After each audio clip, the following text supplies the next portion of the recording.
and the director.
Oh, heavy. I would have some cold, some pads. Yeah, there you go. Now you say don't. We live. Yep. Well, welcome. You always catching me off guard. And this is Qiana. And I'm the one and only Mr. Edmund. This program is being brought to you as part of the project of Community Development and Training Center, aka see that? See that? And we like to thank y'all. Somebody y'all see that? Pull the mic up for me. Let me see something. Smart is The new giggity, baby. That's better. There we go. I got you. All right, thank you. See, If you don't know, and if now you you ain't know. tell nobody, they ain't know. No, that's it. Thank you for telling me. I appreciate it. What's good, y'all?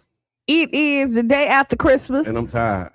You tired? What I am. did you have a good day yesterday? I had an amazing day yesterday. I think this is It like was amazing.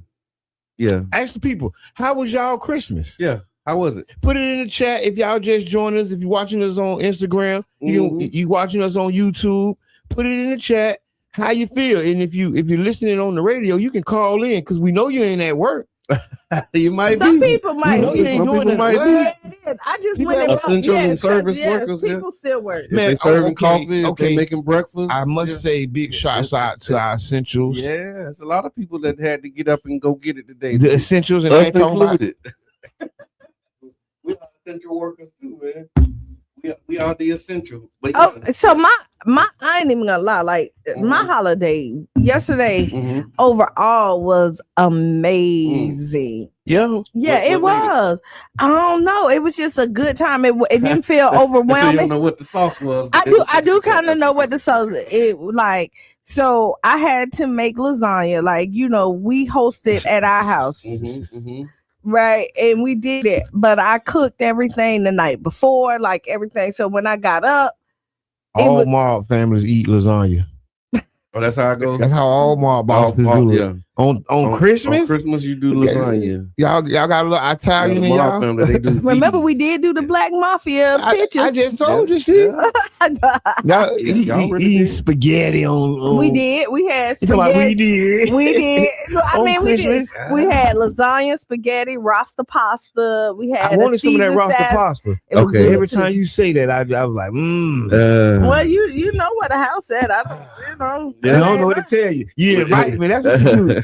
So I don't know what to tell you. Yes, you do know what to tell me. Come get it. No, you was welcome but not invited. No, That's it. oh. You was welcome. Yeah, that's different. You was welcome because if you'd have pulled up, you'd have got a plate. You'd have welcome, but you just didn't get the invitation. No, I'm Yeah, sorry. yeah, yeah. I don't know. Let me. So Yeah. now that I know that I have to give almost Okay. everything that we do, y'all. I I assume know that y'all know that It's- y'all invited. It's And a let me blanket tell you- invitation. Yeah, it really is. Yeah. It's like a blank check that I Yeah. really gotta like sign it because y'all know, like, You put your own, insert your own amount. yeah, come on. You're welcome. So yeah, I did absolutely nothing. I Netflixed and chilled. I spent a little bit of time with the grands, just a little bit.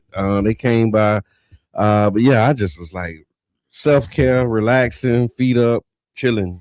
I wish it Loved was. it. I got what I wanted. Mm. Let me tell you. For Christmas? Yes. And I don't like I'm not like one of them people that need a lot, but I said so Corey was my secret Santa, Okay. right? Yep. And he got what he wanted too. Okay. But so Nixie, so I got a I don't spa know what day. kind of secret Santa y'all playing. No, You and Corey. Now, what are the odds? That you and Corey will be No. each other's. no, Yeah, it's yeah. random. It's Oh. like the like Okay. it's It's in the confusing. stars for y'all. So Corey ain't never had me before. Okay. But he got First time. He That's got why I say, what are the odds that this year? that I don't know. You Yeah. get what I'm saying? Because it was supposed to be. So I got a day It's spa. divine. You heard? So Okay. I got a whole day of pampering. Okay. So that's what I That was wanted. on your list. And then Corey, all he wanted was lenses for his camera. Oh, Man, That's a big ask. Corey won. I was about to say that ain't a lightweight thing. Yeah. And, yeah, and had Corey, which is crazy because she done had Corey 2 years in a row. yeah. Okay, the fix is in. Mm-hmm. The fix is in. Yeah. Oh, another thing too. We Go got ahead. the Lakeside Chats release. So yeah, Bro, like, yeah. great job. I want to tell you, Thank you. seeing the completion of projects Mhm. is something that I really admire. Thank you know what you. I'm saying about you, what you bring to the Oh my table. God, that was. And even though it took it was Yeah. a long Hail Mary pass. Yeah, we didn't go straight. We But took a lot of you rounds. scored the touchdown. Thank you very much. And I Because got, hit everybody interview was actually more timely today than they would have been if you would have released them when they was original. yeah, I saw that too when Did I you was see watching. that? I saw it. The I saw it. Yeah, timelessness hit right Yeah. now for all of them. yeah. And the only one that's not up is Qiana's. Oh, clip. Oh, and it's gonna be big. Oh, it When is. I, when It I really is. yours was the only one I don't. Yeah. Brother John, I actually went through them all. Thank I didn't you. get a chance to watch them all. Okay, yeah. But I went through them all. And if y'all don't know, the Lakeside Chat is actually the first production me and Brother John worked on together. Yeah, It true. started at Childs Park Lake. Wow. And we were talking, and we said, man, we need to start recording these talks. Yeah. And we had did it so many times, right? We had Yeah. said that we were going to record it so many times. We actually went out and did it Yeah. one day. Yeah. So that was itself a completion of a cycle. It is, because I mean that was one of the things. Like we realized that we never talked about things that I guess normal people would talk about. Oh, so you saying we ain't on? I would like to say that. Yes, we're not normal, Go for it then. but it was just we just was having like some conversation. Corey. Yeah, for real. And I mean, it dawned on me like, man, we never talk about sports. We never talk like I The remember. Super Bowl came, Yeah, and we didn't talk about the Super Bowl. Oh, Reno reminds me of this every time. yeah, And he was like, bro, we just got done with the show. We outside Yeah. doing the after talk, in the parking lot, yeah. under a cloud of smoke. Yeah, we call them debriefs. Yeah, we had a debrief. Yeah, A yeah. foggy debrief. And he said, bro, it's Super Bowl Sunday. Yeah, And we ain't talk about the Super Bowl. I said, what? yeah. That's when we knew You we know, were different. Yeah, Well, I knew Yeah. y'all was different Yeah. too, and I'm excluding myself out. Yeah, of yeah, it, yeah. right? Yeah, This different. No, you is before. Yeah, No, No, this is no, a before story. No, Okay, this okay. is no, but I'm gonna tell you when Reno said, because you just said Reno, Mhm. when Reno said that the group of guys that he hung out with didn't sit around and just talk about women. Right. Yeah. We don't. That is not even a topic of our conversations. Yeah. Macho man, for a macho man Yeah. like myself, Yeah. for old Rusky. Mo was good. It was good, but that was what we said. It was like we need to record this It because was a lot of egoless conversation. Yeah, Right. yeah, And for so real. that means when you said that, Charlie it was was something good. of substance. Yeah, And yeah. then when I heard that, We it parked our was like, egos. it wasn't like y'all ain't out here trying to hunt.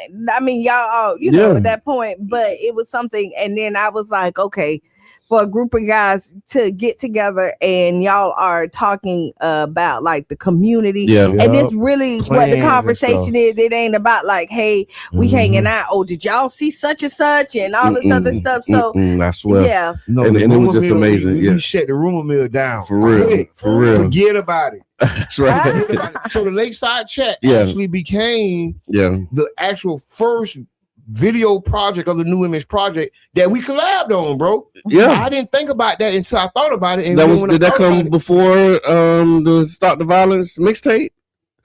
Was that before Smart as the New Gangster? No. Smart as the New It's Gangster the might have been the first first one. media Yeah. for the Yeah. first video. Yeah, look, and I got my shirt on. I'm Yeah, representing today. Smart as the New Game. Smart as the New We've Gangster. been on that now. Yeah, this for is years, like man. 14. And that's yeah. a classic. Yeah, That's a classic. That's okay. another idea Yeah. that became, because I got a problem. I was on AI and it told me that I had a problem with doing stuff. Okay. And I took offense to it. I said, you don't know me. What are you, You talking don't know about? me. I had to run down my accomplishments to the machine. So that it Stop can playing with me, get out of that What are you space. talking about? I don't do what I say I was going to do. Are you serious? We're gonna get there. Look, Charlie said Smart as the New Gangster, but I still love the streets. We're gonna talk about that. We'll hold that one till after the break. We 'Cause got so much love for the we streets, gotta man. what the people say. And that was something we posted was what the people say. Yeah, I told you. F the streets or not, and we're gonna talk about it. So F with absolutely, the street. yeah. Look, he getting in already. So when we talking, so Yeah. before we move It's on, would Freestyle you Friday. rather? Yeah, Would okay. you rather? I'd Okay. rather not. Would you rather give the perfect gift or receive one that shows you're truly known? I like that. I like that. Or what it say? I like that. Or receive one that shows that you are truly known? That's one of the best would you rathers of the year. Brother John, would you rather receive or give? The perfect gift. Oh man, that's kind of tough, It's y'all. tough. I'm wrestling with that.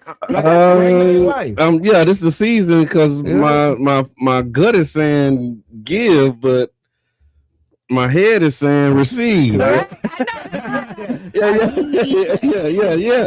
Yeah. My head saying you bring it on. My heart saying give. Stand down. So I'm gonna go with my heart and give the perfect gift. Yeah, How about give the that? perfect Yeah, gift. I give the perfect gift. Yeah, because I mean the perfect gift. Perfect. Perfect is perfect. There's not a whole lot of things that are perfect. And so I'm And so going to be able to do that, you know, So you letting somebody else know that you truly know them. yeah. Okay. and I'm gonna go with Brother John on that because I was thinking about this, right? Because letting people do stuff for you is tough. And I got a problem with letting people do stuff for me. You know what I'm saying? So I wrestle with that. Yeah. And even when I need it, you get what I'm saying? True. And I think that's a defect. That's a character flaw. And I is. need to let you give me the perfect gift. Mhm. I take it. Give Mm. me the you. So you're gonna go with the receive this You time? shouldn't I deserve Receive the one that shows that you're truly known. Yeah. it? Shouldn't I deserve it? Ain't I Yeah. the best? No, that's a good way to work on that too. I thought though. I was the best. Yeah. No, Or one I'm of the best. So I'm torn. Right? Okay. I'm kind of like where you at, and I'm where you at too, right? It's I see that. really hard. Yeah. Even with the Secret Santa, I was the last one. Like everybody was, what you want? I was like, I don't care. No, say what you want, and I really had to go in my Yeah. like To get what you want. That's crazy. right because I'm We like so giving. Yeah. We don't even know what we want. so. Wow. Okay, Think about that. Yeah, we give so much, we don't really know what we want. right. Mm. But I but will tell you, I want the smiles and the appreciation. I want that too, but Yeah, I like the Me. gratitude. Yeah. and I love the giving. Yeah. But what about me? Yeah. What sustains me? Yeah. You get what I'm saying? Yeah. And if I'm always giving, then I'm out. and then nobody's putting back in. But I haven't found that to be true. Okay, go for it. Because it seems like once you give, you receive. It's like I'm not saying that. It's like a universal law. Like I sincerely agree. Yeah, with that. yeah. I do. I sincerely agree with that. But okay, so I have a motto and a theory, and y'all probably heard me say it. If you take care of God's people, He's gonna take care of you. Yeah. You can't outgive God, right? You cannot give God. You cannot give God. But I think that a little selfishness is okay, because when I opened up my gift, I'm gonna tell you, I felt like I was a little girl, like.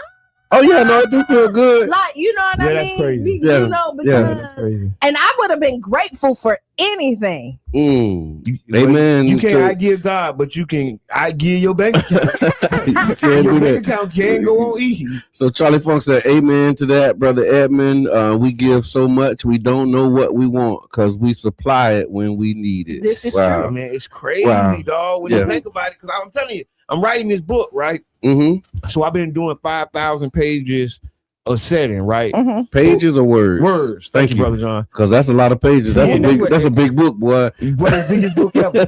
We deserve a big book. I feel like Francis Crash Wilson. We deserve a big one. So yeah, you're right. I've been writing the book, right? Okay. And I don't forgot completely everything I was thinking about. So what Charlie Funk said again? Amen to that. We give so much. Yes, I'm writing the book, and then in the book, I'm talking about just realizing that like the gifts that we give is so effortless. It's like it's hard to rehold them in. Yeah, it's hard to not do it. You get what I'm saying? But at the same time, we're giving so much that we're giving pieces of us. Yeah. You seen the picture when the person gives the heart shape from his body and as a whole. I saw that. And then he gives the heart to the other little drawing who fills their heart hole with that hole, but he's sitting there with the empty hole. Yeah. See, but I will tell you, trick image. It is, but you know what? With the perfect gift, it's something. Also, when you see somebody else light up because you hit it. That's special. Yeah.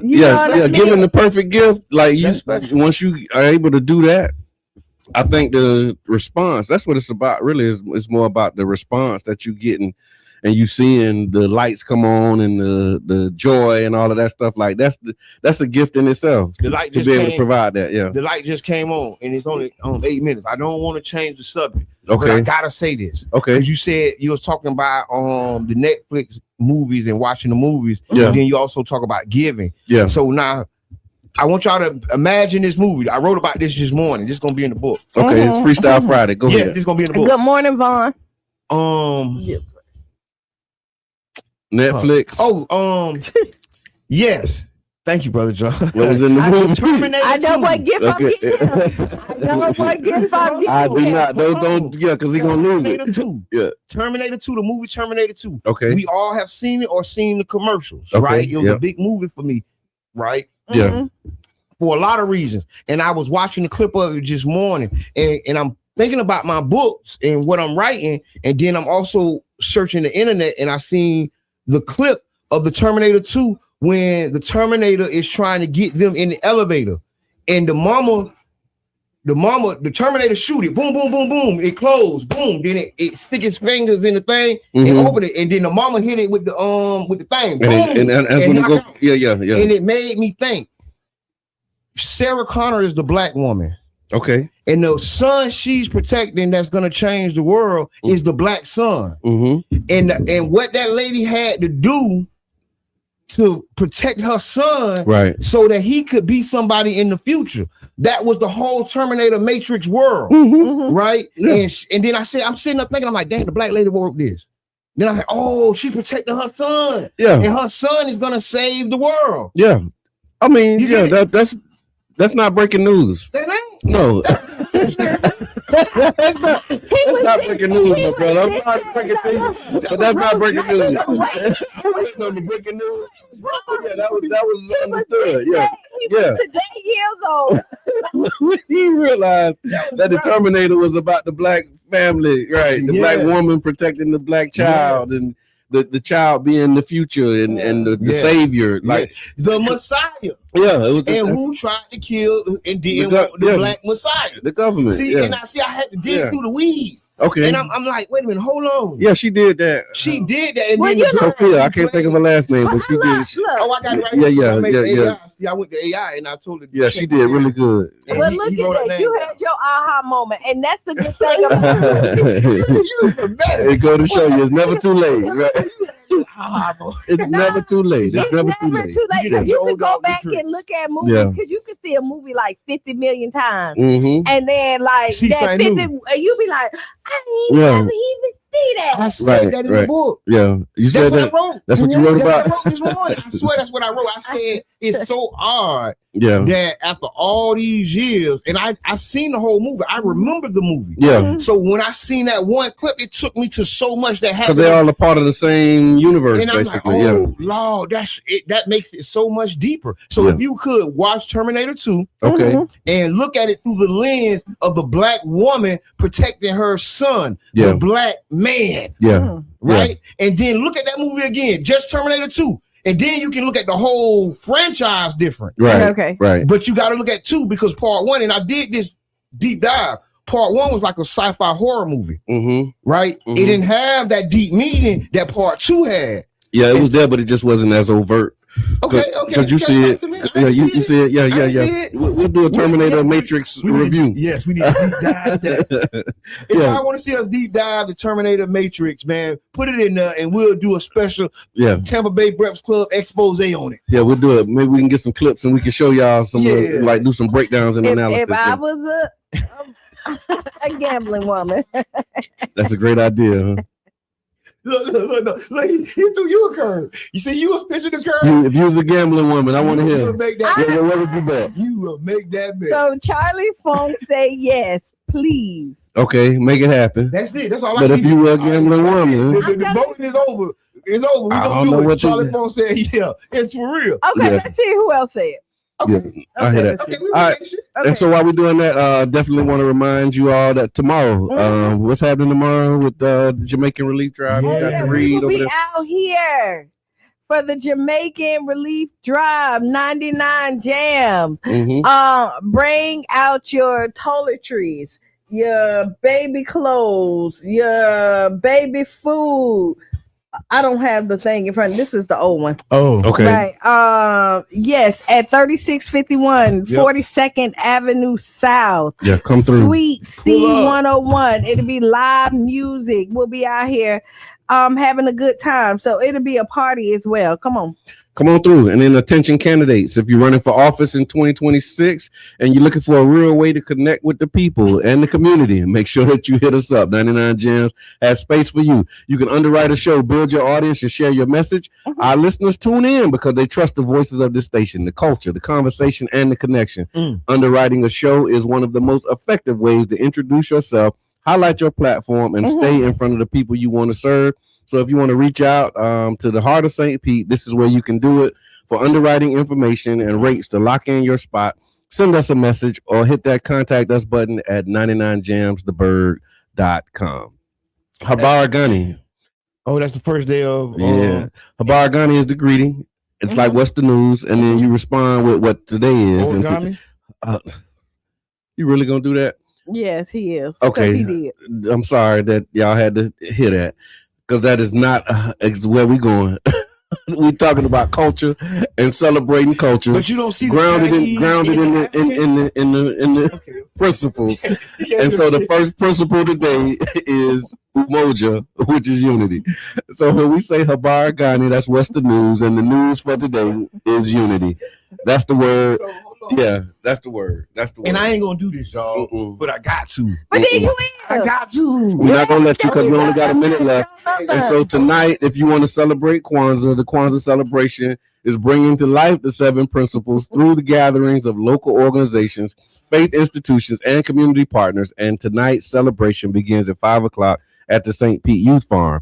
That's 1664 12th Street South. Come on through. And tonight's news is Unity, Umoja, and it's the 12th annual, actually, first night of Kwanzaa. So shout out to Gallery 909, Carla Bristol, and the St. Pete Youth Farm. That's the first time I've seen Kwanzaa experience in St. Pete was with Carla. And then I learned about the sister who had been doing it for 50 years, Yeah, Miss 30 Jenny years Blue. Yeah, before then. yeah. But yeah, I ain't gonna do it. I save it. We appreciate you. And so coming up after the break, we're gonna do what the people say as it relates to F the streets. We got some headline news, politics with Mr. Edmond, and y'all respond to the would you rather. We put it in the chat. Let us know. We'll be back 6-7 minutes after the hour. Tag a friend, tell a friend, share the page. All right. Get your BBC podcasts. In 30 minutes, BBC Inside Science. Where we Hello, I'm Gabe Ortiz, and this is WEDU Arts Plus. Based out of St. Pete, the Tampa Bay Breakfast Club is a morning radio show about hip-hop life and urban culture. Meet the hosts who inform and empower their listeners.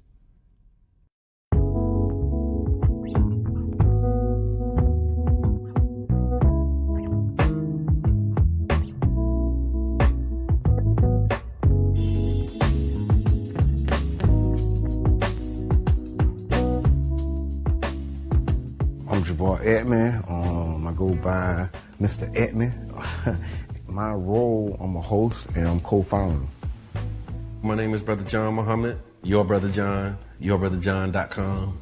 And my role on the Tampa Bay Breakfast Club is host or co-host. I just go by Qiana. Sometimes you may hear the guys call me Q. I may say Q just depending on my personality that day. And I'm the female of the crew.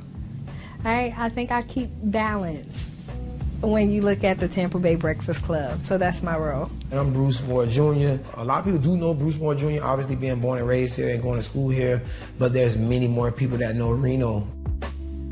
St. Pete is small, and so the good things and bad things that come with a small city, you know, everybody knowing each other, of course, would be one of the pluses. My neighbors were not only just my neighbors, they became my family. Trying to put that back now, like really getting back to a place where we know our neighbors and we look out for each other. There was a St. Pete that existed, you know, south of Central, and then there was another St. Pete that existed north of Central and downtown. It was a struggle then, and I think it's still, you know, somewhat a struggle for Black people in the city of St. Pete. Even with every step of progress we make, it's still a struggle to, implement that progress. Did y'all hear about the weed college, the first cannabis college in Orlando? Talk to him, Charles Soprano. No, yeah, I've been looking at it. This is serious, y'all. Over a year ago. If you got the charges, go and get the degrees, King. You got years of experience, man. It ain't like you come into a classroom with no data. Elon Musk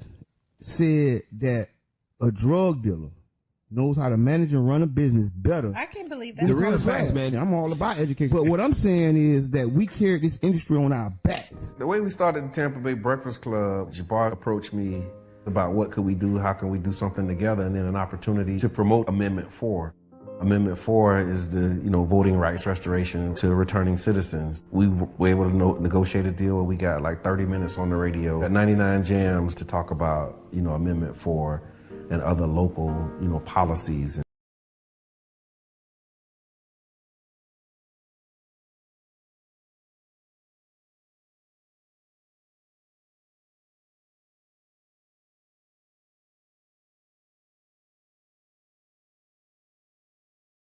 To returning citizens. We were able to negotiate a deal where we got like 30 minutes on the radio at 99 Jams to talk about, Amendment 4 and other local, policies and politics. Enjoyed it, so we started doing it on Sundays as like a podcast with, at the time, Janet Michelle. She was our co-host and she, filled that role until she moved. And then we had Carla Bristol, Carla B. She came in for a season. And then Reno was behind the scenes. He was always present because we did organizing together, so he'd come and hang out. And then the things that he was saying off camera was like, man, we might as well just have you on the show.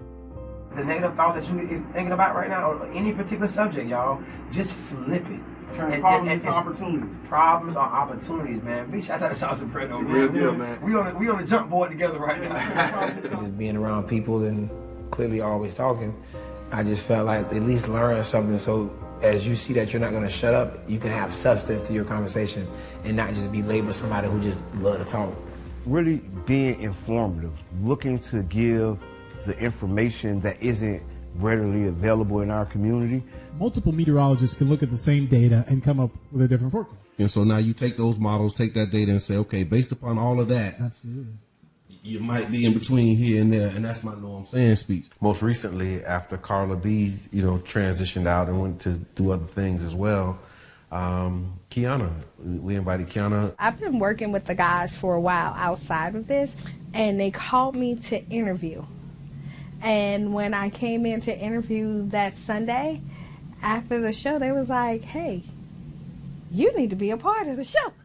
And I was like, okay. I look at it almost like a band and the instruments, but it's just the instrument that we're using is our voices. My voice is already kind of squeaky. I know my voice can get squeakier. You have to have your radio voice on and have that vocal control. I talk lower when I need to calm it down. And when I'm very passionate about it, I slow it down. And because I want you to understand what I'm saying. What's good for the geese is good for the gander. So if you keep it secrets, just know that she can too. Okay, and see that's why Qiana, that's why you need it on the Tampa Bay Breakfast Club. You feel? Because you gonna even things out. You know what I'm saying? I was just joking. You know what I'm saying? It was joking. We just understand power, and in terms of people's attention, because it costs. People's attention costs. That's why it's called pay attention. We want to present local information right up there with, the trending topics. One thing that's a common denominator with all of us is that we're all passionate about our people. For me, what you take from me is that I'm real and I'm passionate about the growth of our people. The overall goal, I would say, is to have a more informed community. Around electoral politics, around health, around equity. It's about the mission of connecting the dots and closing the gaps, inspiring people to see what's possible, and trying to be an example. I don't know if that's a good thing or a bad thing sometimes, but you do the best that you can with what you have, and you pray that others will be inspired to join in. For more info, visit cdatcenter.org/Tampa Bay Breakfast Club.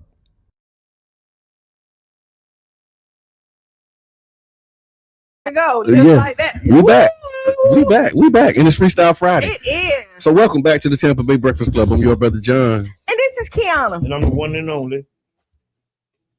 Too sweet to be phony, the real macaroni. What's that, man? All you needed was a vicious Lee in there. And this is the Tampa Bay Breakfast Club, brought to you as part of the new project of the Community Development and Training Center, aka See That. Y'all see that? Y'all see that? I see that. And we like to thank y'all for helping us to redefine what's cool, because smart is the new gangster. What I told you to do, baby. and follow them instructions that was given on the break. So we back, y'all. And it is Freestyle Friday. It's the first day of Kwanzaa. I'm excited about. I enjoy Kwanzaa. I like the season. Yeah, I like the season. Okay. You did. Yeah. Okay, you got to re-up. That's all. That's it. Don't worry, I got another one. Yeah. I got. Well, they come in pack and pack up. They come in packs of what? 5 or 7. Okay, so a week's worth. Mm-hmm. Yeah. So I have a question, since it's Freestyle Friday. So we have 2 more episodes before the end of the year. Okay. Is it something? Monday and Wednesday. Yeah, Monday and Wednesday. Yeah. 2 more episodes before the end of the year. Is it something that you want to get done before the end of the year that you haven't done? Them chats was it for me. Great dog too. I got a couple videos. Yeah. I want to launch my book before the end of the year. Or at least the pre-sale. Okay. Right. Okay. That's part of my new year. So yeah, I think that, and there's a couple things, but like not major cycles. I think I'm in a good spot. But yeah. Okay. I know I'm definitely not trying to take on anything new right now. I'm trying to finish up before. So yeah. All right. Facebook, radio listeners, YouTube, everybody. Yeah. Anything you're trying to wrap up. Yeah. How did you do on your goals for 2025?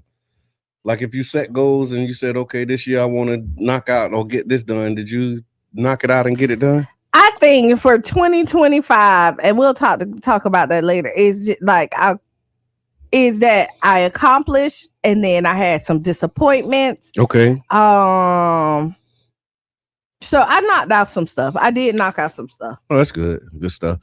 All right. Well, speaking of knocking out, I got some headline news we can get into real quick. I saw that student loan borrowers in default could see some wage garnishment starting in early 2026. So the Trump administration, y'all remember the whole school loan, no more grace period. Well, the Trump administration is set to restart wage garnishment for federal student borrowers who are in default, meaning that they're at least 270 days behind on their payments. Notices are expected to go out the week of January 7th to roughly 1,000 borrowers first, with the number of notice increasing month by month. And so, under the federal law, they're saying that borrowers have to be given at least 30 days notice before they can start taking that money out your check. And after that, the education department will withhold up to 15% of a worker's disposable after-tax income to pay down their student loans. How do you know it's disposable? Yeah, it says after tax. So I guess anything that you get after taxes, they're gonna get sued. Yeah, because I think it's ambiguous. Because like when you say after taxes, everything above after taxes and disposable income. Like what's classified disposable? Yeah. If my bills are X, Y, and Z, and I have no disposable income, that means you can't garnish nothing. Yeah. Because most people live in dollar to dollar and paycheck to paycheck. So what you gonna take? I think I don't know. I think they're gonna open themselves up to a lot of lawsuits. You know, that's kind of the order of the day. Yeah, I was about to say that. That's what they're doing. Like they'll do it and know that it's illegal and tell you sue me. Yeah. Because by the time you sue me, I done already got the money. You already done lost your house. Now you, and then I don't want to give you any assistance. Yeah. You know what I mean? Because you should have been able to afford everything. That's why I was going to ask. What do you think the impact of this is going to be on the economy? Like people already, having affordability issues, challenges with, just making it, and so now knowing that you could possibly lose 15% of your after-tax income, what do you think the impact is going to be on the economy? Pay them something. If you ain't got it but $1, give them $1. Okay. As long as they accept the payment. That's the strategy. I'm just saying, as long as they accept the payment, they don't wait for them to come get it. Yeah. Give them something. Give them $1. Yeah. If you get that notice for the 30 days, go call them and tell them you got $10 a month. Yeah, don't ignore them people. No, just send a check. Carla B, what's good? We were just talking about you. Because I like what Peach McNeil was doing. I don't like what she was doing, but I like what she was doing. Oh, the child support? Mm-hmm. Pay them $2 or something? Because honestly, when you ain't got it, you know what I'm saying? You got to take some strategies to keep your life up. Yeah. You get what I'm saying? Yeah. And the strategies that can be employed. Yeah. I mean, it's just like tax strategies. And you look at the rich crazy because they ain't paying no taxes, but they taking the strategies that's available to them. Right. A lot of times in our community, people who take those strategies that seems like advantages, you look at a certain kind of way. Yeah. You manipulating the system. Take advantage. Yes, but you're taking advantage of those two words just came when you said that. It's just context, right? Because you get mad at people for taking advantage, but I guess context matters, right? Yeah, it does, because it depends on how they. If there's an advantage to be taken, oh, you better take advantage of this opportunity. right. Oh no, they taking advantage of that opportunity. Yeah, see, context matters, right? Yeah, that's why it just popped out at me. It's like wow, because context does matter, and in the wrong context, you don't want people to take advantage. But then they got all of this stuff for us to take advantage of, and then but taking advantage got a bad name now. In our community. Yeah. I mean, from the outside looking in. Yeah. And so, because we've always been taken advantage of. Exactly. Yeah. And so you don't want to take advantage when you always on the losing end of that exchange. Wow. The move also resumes collection efforts, they said, that had been paused during COVID-19, during the pandemic, during which missed payments did not result in wage garnishment, tax refund offsets, or other collection actions. The Trump administration ended those pandemic era protections this year and have already restarted other collection tools such as withholding tax refunds, federal benefits from borrowers, and other things for people who are in default. So now wage garnishment is basically an escalation of that. So if you owe student loans and you haven't been paying, get with somebody and work through that because they about to come for you. Another headline that I saw was the U.S. government actually admitted their role in the deadly mid-air collision that killed 67 people near Washington, D.C. Y'all remember when the helicopter and the plane hit each other? Remember that was a big story? Oh, yeah. And they said it was because of the air traffic controls not on duty or something. Yeah. They were saying, you know, because that was like when Wiggs went and fired everybody who wasn't important. He felt wasn't important. Didn't know what they did for real and fired all of the people. So federal officials have acknowledged that the government errors did contribute to the mid-air collision between a U.S. Army helicopter and a commercial passenger plane that killed 67 people. According to the investigators, the air traffic control failures and communication breakdowns is what played a role in the crash. The Army helicopter was operating in restricted airspace near Reagan National Airport when it collided with the passenger jet during its approach. Government officials have admitted that procedures meant to prevent such collisions were not properly followed, including coordination between the military flight operations and civilian air traffic controllers. I mean, even all the way down to pilot error. So it was like a catastrophic set of events that happened. Yeah, a lot of things went wrong at the same time. No, what they doing is they can't take full responsibility. They gotta it's a little shielding though. Yeah. And the the NTSB says the investigation is ongoing, but the federal government's admission marks a significant step towards accountability. They're saying families of the victims have been noticed and legal action against the government is expected. The incident is now considered one of the deadliest aviation accidents in the United States in decades, raising renewed questions about military flights in congested civilian airspace, aviation safety oversight, and federal responsibility. So it opens up a path for people who, you know, have family members who died to be able to start seeking some recourse, because now they're saying who's at fault. We got politics with Mr. Edmond. Yes, politically speaking. Okay, that's it. That's what I like that. Politically speaking. So the first thing is everybody heard the sound over the bay of the EDM concert, and a lot of people was complaining. And I think the first Thanks, Dave. I think the first the Times reported that the mayor says the St. Pete EDM Festival noise is a concern. Okay. And he was watching Facebook.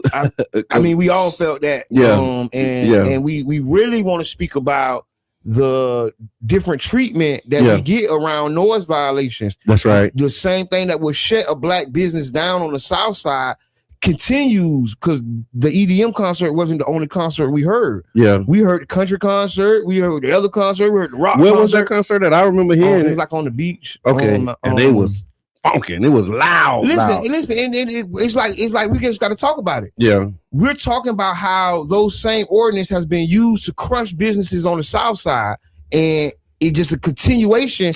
This ain't the first goddamn not loud noise concert on that water. So I went and did an event. I was doing a summer series on the 22nd, right? Now I went and pulled what the noise ordinance was and how far it need to go. Okay. So when the police came and said that, they was like, "Oh, people are saying it. You know, they're complaining." But you had the ordinance. I say so. Yeah. So I was like, so look, is it this far out? He had to be quiet, and when I looked at it, because like it could go all the way up to 22nd Street, 22nd Avenue South. Oh, that's how loud the noise can go? Yeah, you could go all the way as long as it's not after the hours.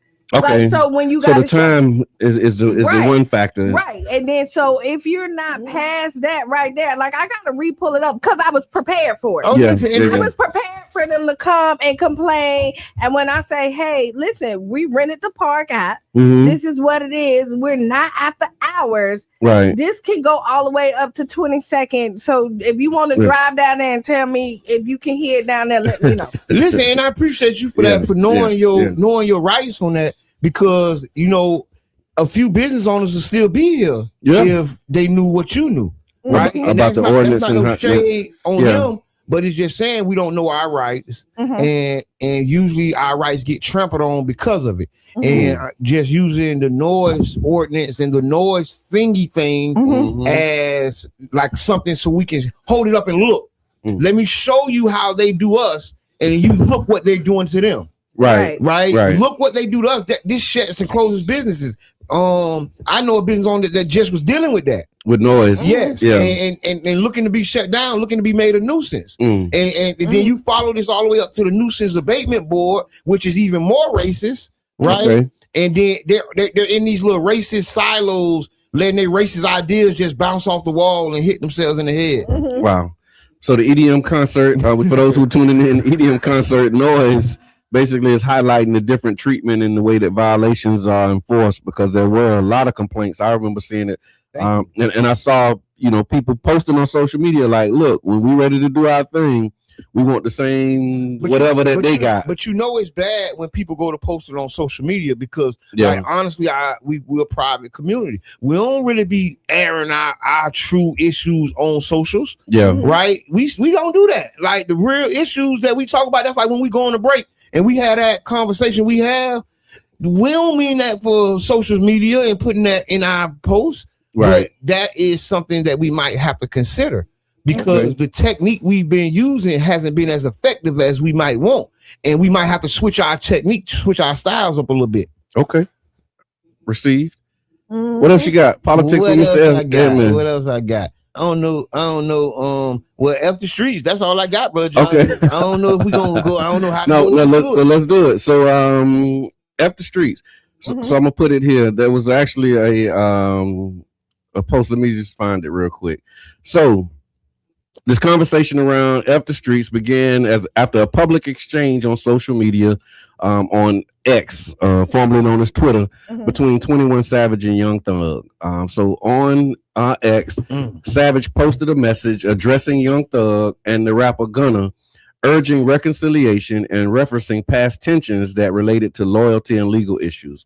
In the post, 21 Savage wrote the phrase F the streets, stating that the street code had resulted in trauma rather than benefits. Young Thug responded by repeating the phrase F the streets, because it was like a long message that he wrote, but in that message he put F the streets, and then Thug pulled that part out and focused on it. And then following that exchange, multiple rappers including Pooh Shiesty, YFN, Lucci, and G Herbo posted the same phrase on social media. Afterwards, reports and posts indicated that this exchange had also coincided with 21 Savage publicly reconciling his beef with Future. So it's showing like, okay, as a part of this, there's actually some traction and is moving in the right direction. However, the phrase, when it became trending on social media, has been widely discussed in the hip hop community on platforms, and many interpreting it as a rejection of street loyalty norms and base conflict. And so we put it on our social media page and asked the people what they say, F the streets or nah, and we got some varied responses. But before we get into those responses, what's your take on the F the streets movement? Go, Mr. Edmund. Is it a movement? So I mean, pretty much it's trending. I don't think it's a movement. Okay. And I see it from both sides. Honestly, I've been always talking about smart as the new gangster, right? But I think that it is a lot of trauma. Like the streets isn't and will not be good to people, right? Yeah. Streets don't love nobody. So I understand like the philosophy behind it, but I wouldn't say it, right? Yeah. Because I got love for the streets, right? And I think that it all goes to the traumas we've had. Right, like I say, people have been traumatized. People been tortured by the streets. Yeah. Streets ain't been fair to people, just like life. You get what I'm saying? Right. And just like in life, we'll misaim our anger. Okay. Right. In life, in general, we'll misidentify causes to our suffering. Okay. And we'll blame the entity that's closer to our intellect. Right. We'll blame the thing that we understand the most. You know what I'm saying? And that's pretty much the streets for most of us. Okay. But when you look past the streets and you look to the social economic things that have made the streets like that, Yeah. then you'll start to dislike something else. Right. You get what I'm saying? Yeah. It's a lot of successful people who've been traumatized and they're saying how they feel. They've been told on, they done ratted, they've been rats, all the things. Yeah. And then the person who's in the streets hear you from your status saying F me.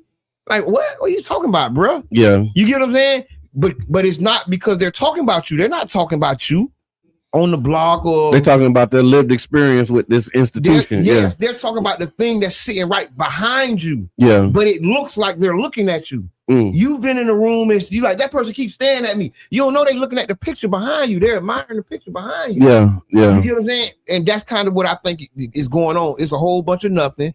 It's probably distracting us from something we really need to be doing, and that's sticking together. Okay. Right? Instead of finding more ways, like and Reno always say this, Chief, give me this all the time. We're using their education and it's walking through us. Yeah. You get what I'm saying? It's going in and out. Mm-hmm. And like I say, we mad at the wrong thing. We got the wrong stuff targeted. And because I understand when people say F the streets, man, come on, I done did it. What you talking about? I know what you mean. But I also understand that the more important thing is for us to stick together. And that's what they don't want. Yeah. So this is why this will trend on Twitter. Okay. Right? You ain't gonna see that's what I was saying too. Yeah. It's trending on Twitter. Yeah, if you say F this unity. Yeah. Yeah. Right. Yeah, for real. Like whatever. Yeah. Okay, so all right, so my mind is going when it said F the streets, like you say, 21 Savage mended his beef with Future. Yeah. That's unity. Yeah. Right? That's right. Yeah. That's unity. When you're saying that the thing that took you away from your family is no good, the things that I've been rapping about and taking my people down this rabbit hole and telling you that this is the way that you're supposed to live, forget that. I was wrong. Yeah. I don't see anything wrong with that. So I'm going to tell you is where you're looking at is a toxic relationship that you have. And so when you say like you love the streets, right? The street got love for you. Like I heard somebody say, and I can't, and it might be over here. It's the streets is the only place that you could go that's always hiring. Okay, I remember that. Yeah, I remember that was a thing for real. That's real. No, it's always hiring. Now the streets is also the thing that's always sending you to jail. The thing that's always taking you away from your family. The thing that's always putting you in a situation where you can't come back home from. But is it? Is it the streets or is it the social economic situations that you've been put in? But your anger is misdirected, and guess what? You're missing the real thing. So I'm gonna tell you is when you go in there, you got to start it somewhere. How do you eat an elephant one bite at a time? And so like you want somebody to go somewhere where they're not at, like, and so what you're doing, and I get where you at, you then start to confuse people. When you say, hey, let them, if you walk away from the streets and get a 9 to 5, what's wrong with that? There's nothing. No. But then what we're doing is we say smart as the new gangster, so we ain't say nothing wrong with that. Right. So what I'm saying is that the confusion is when you start to talk. We need to stop. So don't get distracted. You're making a really good point. But like when you start, because you're going to. But when people say F the streets, this was a good movement. You might have not liked it. It said, hey, like we really need to stop beefing with each other by stepping on each other's shoes. But that like ain't what they saying. But pause. Yeah. So pause, because what you're reading from a sentence, you're making a whole paragraph from a sentence, right? And then we all can do that, right? And all I'm speaking from is the person standing on the block, ride around with the strap, ride around with that work. Yeah. And he heard the person he was admiring and looking up to saying F him. That compounds the problems. Yeah. That doesn't help the problem. That compounds it. And so we in such a need for help. We're crying for any kind of help. This is just what happened when crack hit. We screaming for so much help. And then they come in and say, all right, I got something to fix it. I'm finna tell Don't you worry, this. I'll take them all to jail. I get where you at, but I'm gonna say this: you can't save them all. It's so many people who is now saying, you know what, I want to give up. Like I'm done with this. You're right. It's like good. you're right. And then there's gonna be people who's gonna be like, oh no, I'm in the streets forever. And you ain't gonna be able to like. But the people who they saved from this, it was meant for them to be saved from it. So I think two things can be true. like to your point, Mr. Edmond, that there is a space for F the streets. There's a space for it, but I think we don't have the context a lot of times for the other side of that, because that was my point when I was talking about when I actually posted it. Like I remember, so let me just step back for a second. I think the first thing that we have to do is acknowledge that the streets is an institution. Just like you got schools, just like you got churches, just like you have, you know, your fraternities. The streets itself is an institution, and it's comprised of norms, culture, rules. And I think what's happening now, like my experience in the streets is different from a lot of other people's, right? And so like my matriculation through the streets as an institution, like I give the credit for the work that I'm doing to the streets, because like it informed my worldview. It informed a lot of things, like the skills that you learn surviving the streets are transferable skills, right? And then with the opportunities that were presented to us, like where would you go to develop those skills? And so a lot of that stuff was developed in the streets. Now, how you apply those skills and what you put to it, like that's the other part of it. Like that's the part where I think you saying F that. Right. Because, learning sales, learning distribution, learning, manufacturing, learning, how to read and judge people, right? Negotiation. Like a lot of these skills are transferable, right? But the way you apply those skills, I think, is what is being talked about now, and saying, look, you getting, but I think when you say F the streets, I think you may be throwing the baby out with the bathwater, because there's some things and a lot of people are in the streets, not because they chose to be in the streets, but when you walk outside of your house, like this is the only institution that's welcoming you, that's inviting you. Like I remember to the point about, I remember being a young black male when being a young black male was against the law. And just being a young black male automatically put you at risk. Like that was the thing. Oh, we at risk youth. We talked about endangered species, and the way we survived that was navigating through the streets. So I have a question for you. Because you say this is the only institution that accepts you, or it was the only institution that you accepted? Because there is institutions that come in and you'll show that they're like you groups of people who trying to show you love, but if you were uncomfortable with it, so you wouldn't receive what somebody was trying to give you. They were saying F me. They was basically they was the same thing that they're saying now is what they said about us. Because they would be marching like we out there, we doing it, like we ain't bothering nobody. Talking about those people. But that's what you mentioned. You mentioned the people. Like you mentioned institution. You said you wasn't doing that though. No, you talked about the question that you was asking and I was responding to was being welcomed in that environment, and there was other parts of that.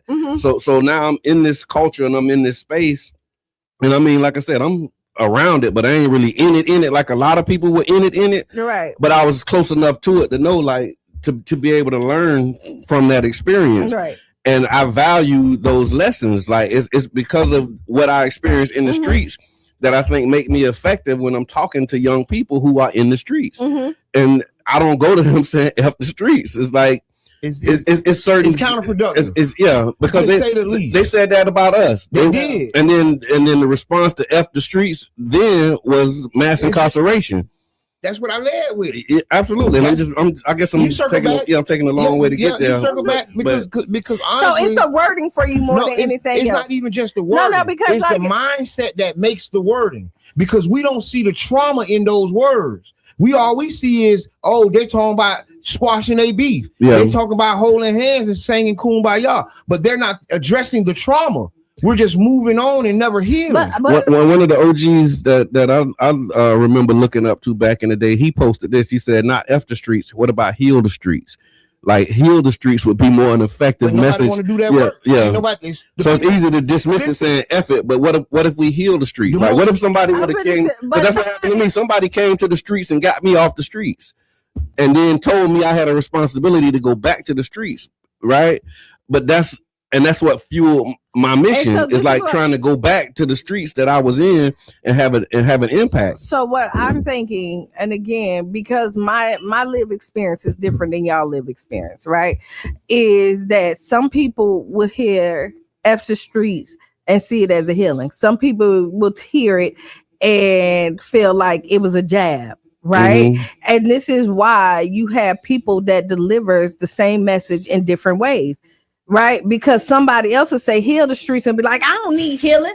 Right? Like, you know, there's no winning when you look at it, because something that was supposed to be positive is now taken in, and like I feel like this the Gucci Man thing all over again when he came out there and said that he was sick and they attacked his wife. I don't think this is the same. I think this is different. No, this is the same, because somebody felt like he's being manipulated. Like, this is, you're not addressing this right here, but because you're so close to this situation. But that's what I'm telling you. I'm speaking from the streets. I'm speaking from the streets as a person from the streets. Speaking from somebody outside. But who are they talking to?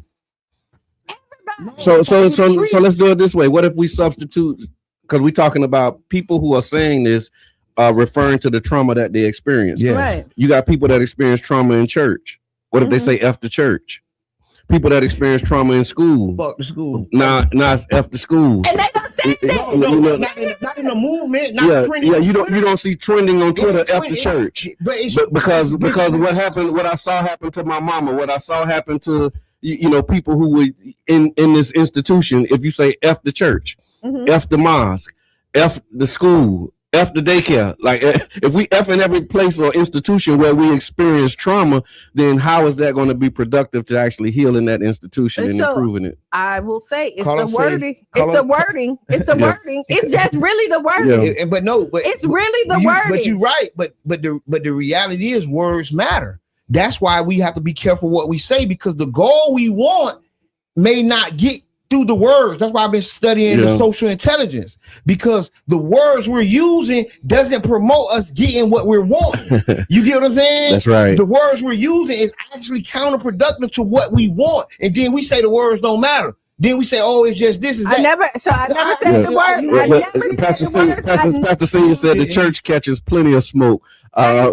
But you don't see it trending on Twitter. Is what I'm saying. You don't see a F the church. If 21 Savage or somebody would have said that of influence, it would have been a whole nother conversation. The program won't let them say that. No, the program almost wouldn't have the program shouldn't have let them say that if we're going on down, because they make money off loving the street. But it's against black men. It's against the black male culture that we call the streets. And they have a full-fledged or full-throated attack on black men in all directions. And this is another attack coming from people we admire.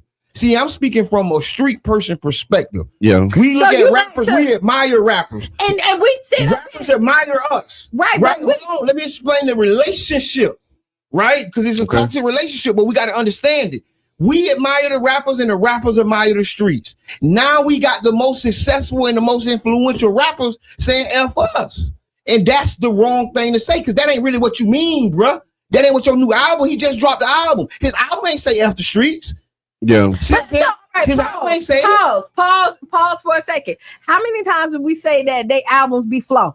How many times do we keep on saying that that the drill music is taking our children down a rabbit hole that they don't need to go in? Is that they're telling them to kill.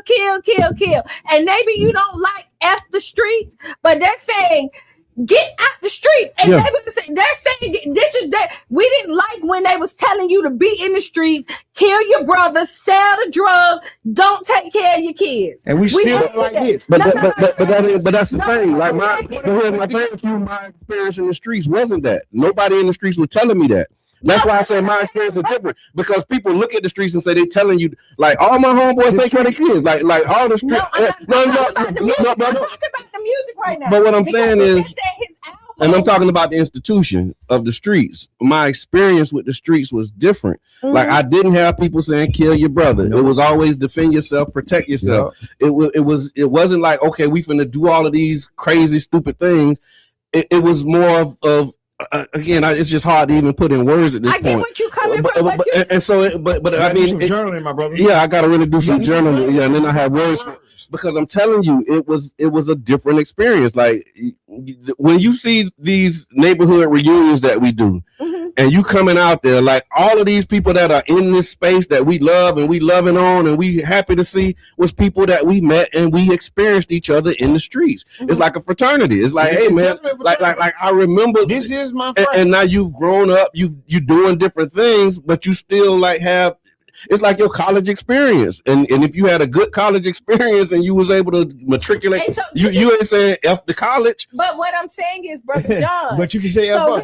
That's why I get better than us. But some people is saying F college. They had a hard. No, it's not trending. No, listen. We know people. I heard that. Yeah, I'm not talking about those people to say that. But listen to Jabbar.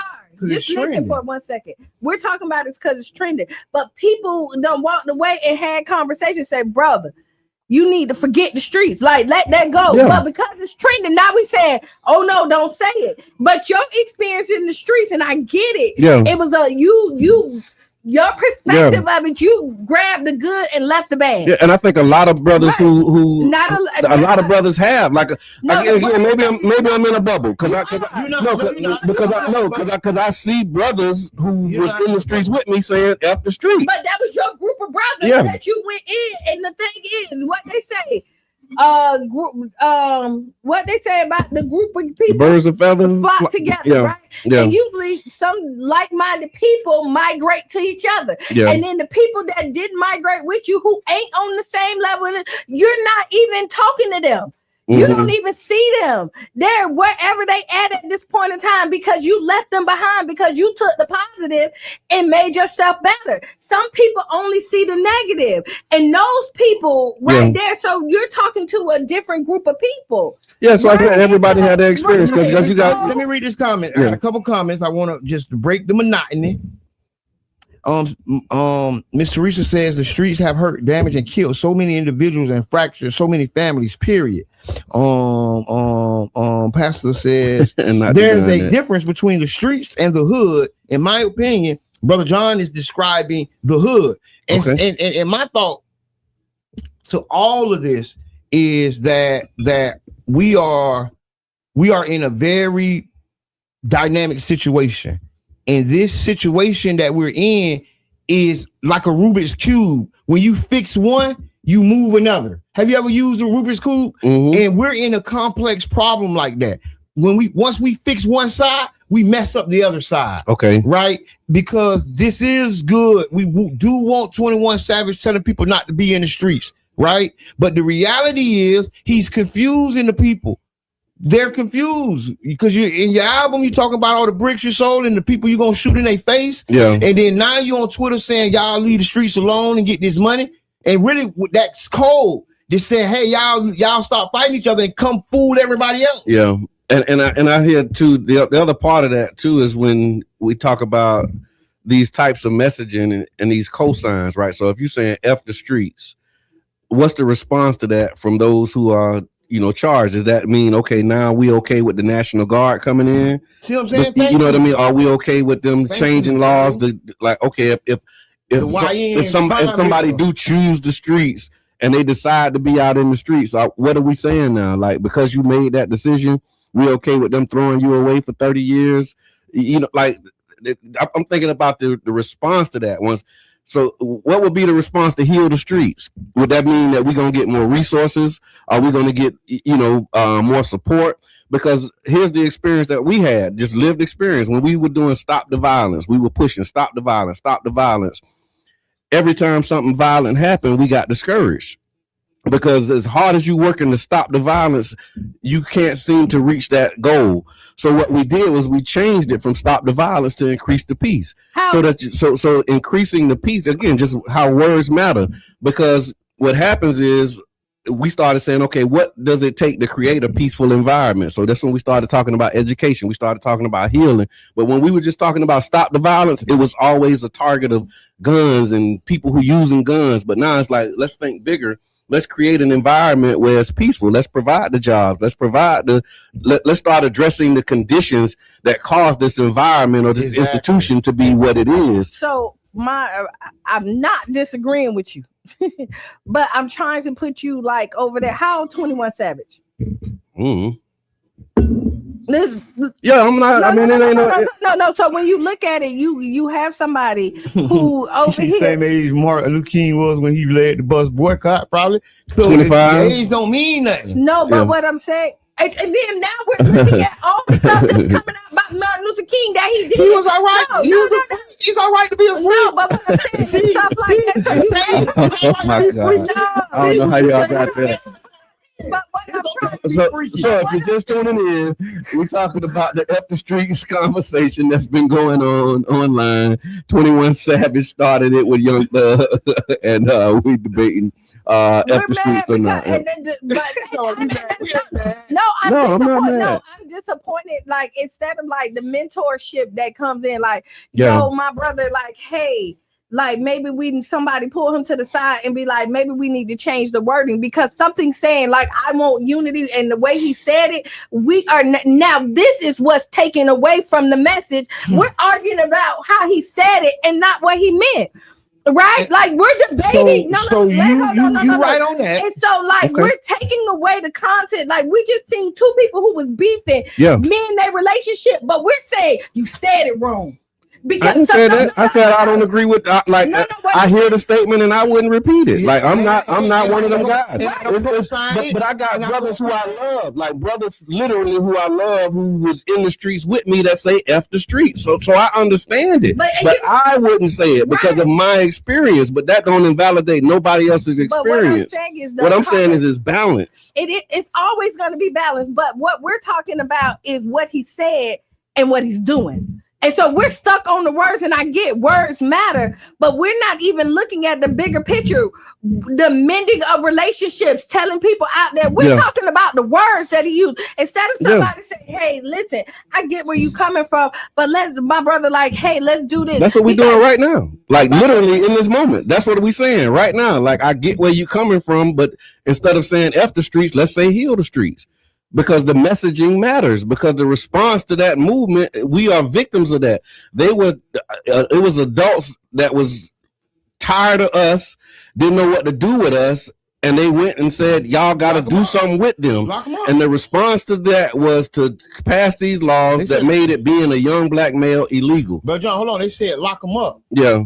Right, get them off the streets. They said lock them up, take back the streets. And the problem, that's what they said. They said take back the streets. We're watching it happen again, and since we've been so directly impacted, we're screaming out. Yeah, right. The people who ain't felt that pain before, it feels like a nice rug. Oh, that feels good. That's what they were saying. They said they were saying they got to take back the streets. I remember that. I've been injured right there, and when you touch it, it hurts me. Yeah, see what I'm saying? That's the perspective we're talking about amongst us. Yeah, it feels good. That's a massage to you. But to me, that hurts. Hold on, don't touch right there.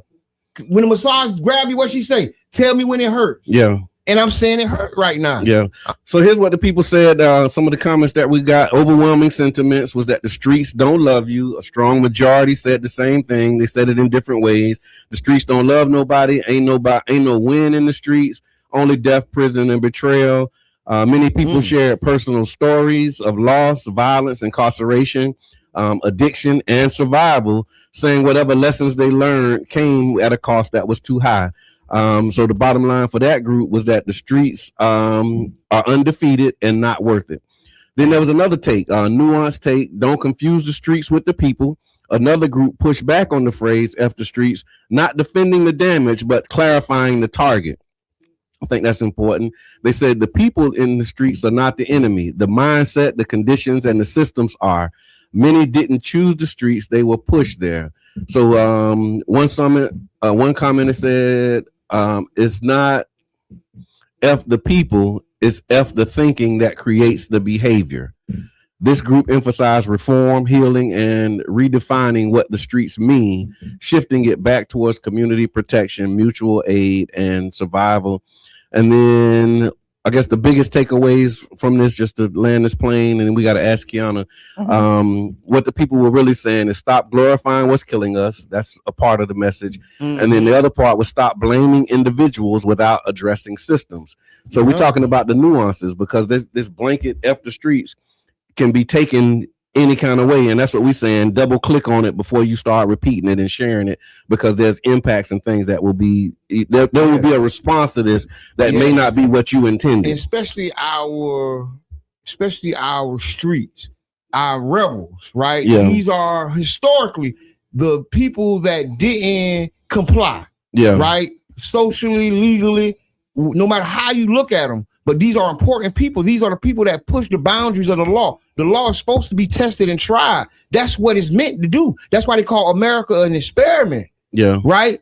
And then if those rebels who push the limit, one day they'll be called cowboys. One day they'll be called heroes. The other part of it too was saying honor the survival, but don't romanticize the trauma. That was another that's another aspect. That's a lot of people do. They do it. You honor the survival, like we made it through, but we're not romanticizing all of the trauma that happened. So again, it's balance, right? It is balance, and so I think we kind of land at the same place. Oh yeah, right? no, we do. It's just, again, this is one of those things. Every story can't be a doggone happy ending. I'm tired of this. Y'all making this up. Y'all scripted like a Jake Paul fight. No.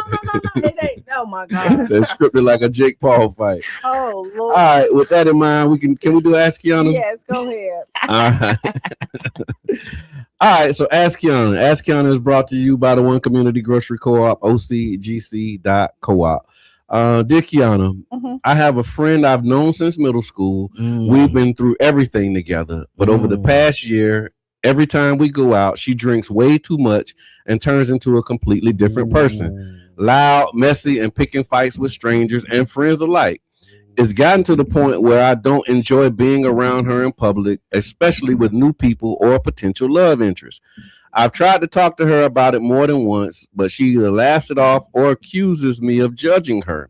So I started declining invites and keeping my distance. Now she's telling our mutual friends I switched up, I'm acting brand new, and I think that I'm better than everyone else. I still care about her, but I also have to protect my peace. Am I wrong for creating space, or does loyalty mean sticking around no matter what? I'm gonna say you're okay. I 100% agree with your decision. It's your grace to give, right? It's your peace. Like this is Qiana University, right? It's one-on-one. Yeah, it's one-on-one. You decide what you want to put in your life and what you don't. And if it's too much for you, and when you go out with your friends, you're supposed to have a good time. And when it's no longer a good time, then you may have outgrown that situation. Okay. Right? Wait a minute. Whoa. I hear you now. Go ahead. Like I hear that. You just outgrown it. You know what I mean? Like in middle school, y'all might have needed each other. Y'all had this bond, and now y'all have outgrown that. And maybe she's in a space where you just not there no more. And that's okay. And you can love people from a distance without being in their everyday lives. You know what I mean? And then even when when friendships break up, because it happens, you mourn that relationship and you kind of keep it moving, unfortunately. So no, and she could say what she want to say, but you could still be with your other friends. Yeah. Right. And that you don't owe anybody no explanation of why you're not doing it. Or you can tell her, like, hey, you done already explained to her. And then on top of that, she don't respect you enough to even honor what you said.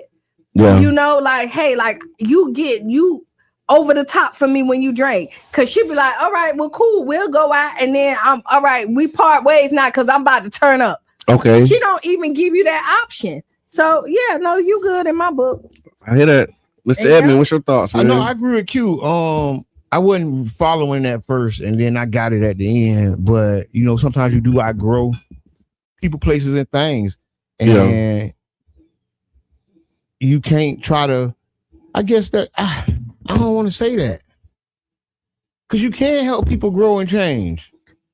But sometimes your absence do because like they say, it's five. Vanessa, thank you for the stars. 5 poor people, and then you'll be the 6th one, right? That's what they say. Or you can be the influence that change those poor people into financially feasible, functional people, right? Maybe, probably, kind of. So I don't know. I'm twisted on this. And one. I'm gonna say so with that scenario. Your change is sometimes your absence makes people change. No, because you co-signed it. Like even though Like, so listen, I hear you, you drank all day, and I keep on telling you I don't stop like drinking. but I'm still hanging out with you. Yeah, like Brother Right. John said, he was leaving it if we didn't get up and get here in the morning. And then we got here. So Right. I see what you're saying. And So so, I get the point. I tried to connect them dots, but okay. I wouldn't have made that connection. But It's the same. It's a group of friends. Everybody slacking. You like, man, I ain't with this slacking, y'all. If y'all don't stop slacking, I can't come around no more. Okay, I hear that. Everybody look at me. Everybody say, okay, I understand. So if y'all was wondering how, so he's making the group chat.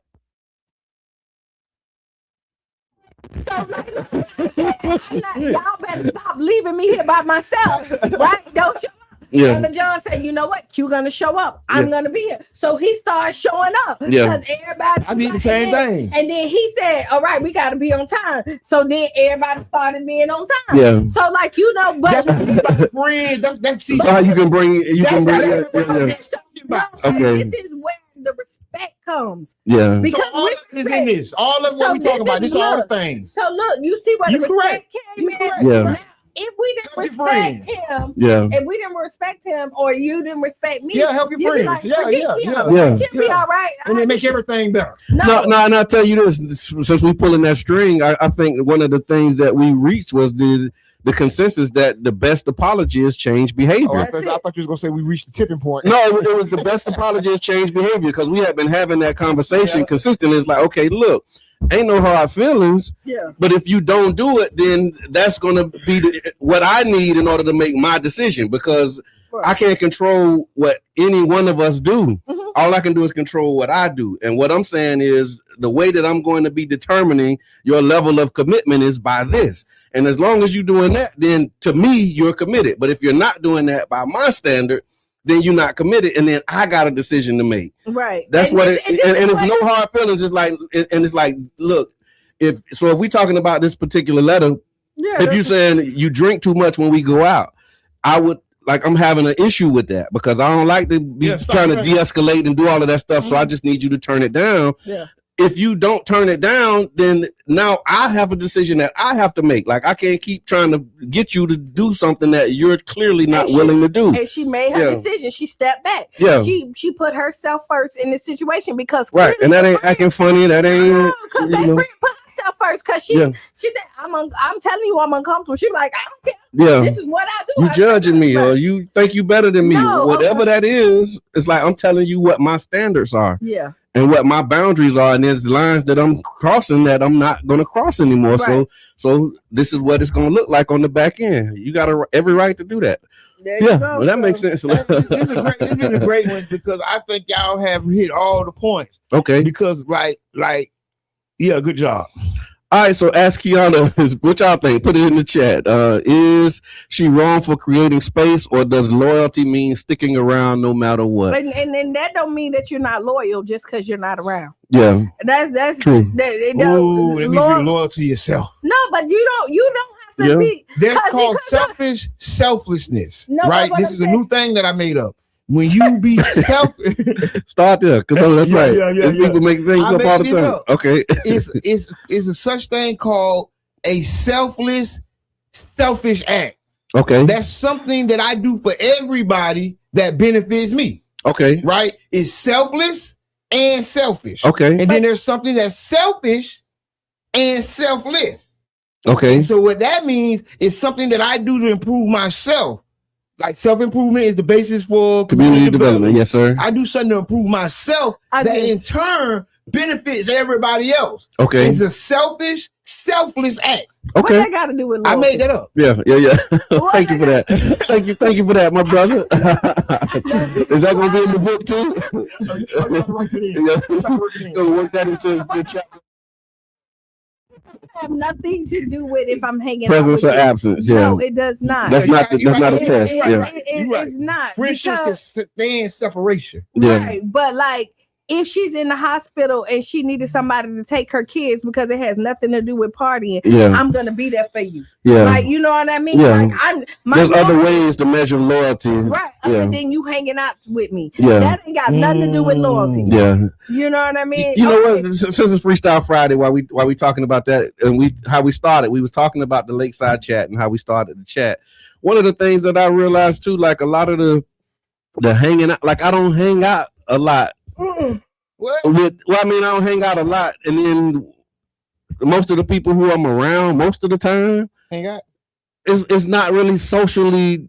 It's not social engagement. Like our engagements are work related. Like every time we get together, it's usually around some project. It's usually some work that's being done. Like I don't have a big social circle. I just thought about that as you were saying that. But see that lends to when they say if you do something you love, you'll never work again. Okay. And that's kind of the nirvana we done kind of worked on. Okay. Developed. Yeah. Because even though we're working, we look like we be having fun. Yeah, we do. Like it is a social experiment. It is because we laugh, we cry together. Yeah. We like, you know what I mean? We read each other books like we uplift, like we in the community. I feel you on that, but like you know. But I mean, you know how most people when they get together, they getting together to plan the party, to plan the date night, to like get drunk. Like our. When we plan on going to urban, it's because we're gonna be meeting, and then we also gonna be like every time we plan to do something, there's some element of